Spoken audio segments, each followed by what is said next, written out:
Today we're going to be taking a look at the iodine clock reaction. So before we get into my take on the experiment, let's talk a little bit about the science behind this experiment. So in order to perform this experiment, you're going to need two solutions. The first solution, you're going to get roughly 2,000 milligrams total of crushed up vitamin C tablets. And you're going to mix that with about 60 milliliters of distilled water. And you're going to want to add about 25 milligrams of iodine, and then just fill up the rest of the solution until it gets about 500 mils total of just distilled water.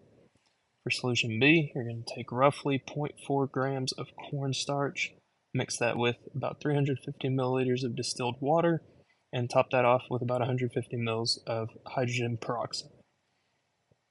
So once you mix these two solutions together, what's supposed to happen is you'll have two colorless solutions that mix together, and after waiting maybe a minute, maybe a little bit longer, the solution will very rapidly become very dark blue.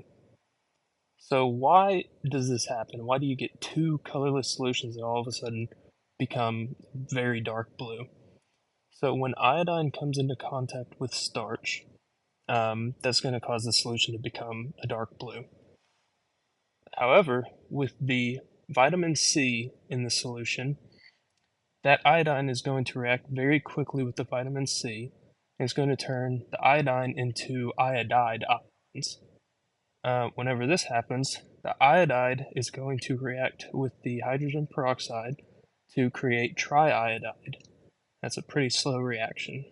So the triiodide is going to go back and react with the vitamin C, and it's going to repeat that cycle, making the iodide ions, and it's just going to keep going and going and going until eventually, once all the vitamin C has been oxidized, you're going to have just regular iodine left over.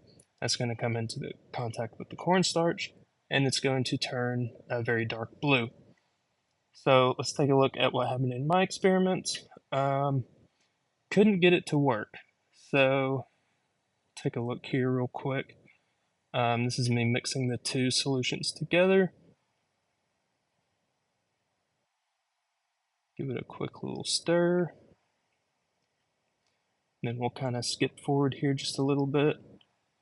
This is about a minute in. Nothing's happened yet. Give it about another minute here. Still nothing. So for that trial, I just had two glasses that had about the same amount in each one. For the second trial, didn't really change much to the solutions, but tried just pouring, just kind of roughly eyeballing two equal parts, see if maybe that would change anything. Got pretty much the same result here. So for the last attempt here, just kind of tried adding a little bit more cornstarch. Well, maybe a little too much more cornstarch to solution B. As you can see, it's much milkier, kind of foggy. I was hoping maybe that would give me some kind of different outcome, but as you can see here, it's about the same.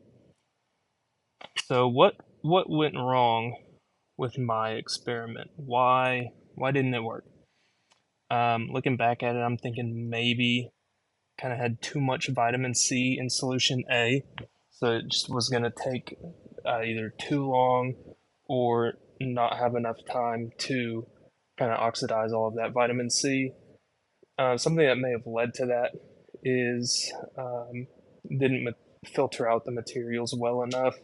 In the video guide we were using, he set up a filter with just kind of some coffee filters to help get rid of some of the vitamin C chunks or some of the excess in the vitamin C tablets. My filter system was a little more jerry-rigged. I didn't have coffee filters. Just kind of tried my best with some paper towels, trying to get most of that liquid through.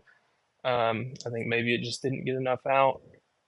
And then maybe I just didn't wait long enough. Maybe there was so much vitamin C in there, I would have had to wait a couple more minutes for it to eventually change color.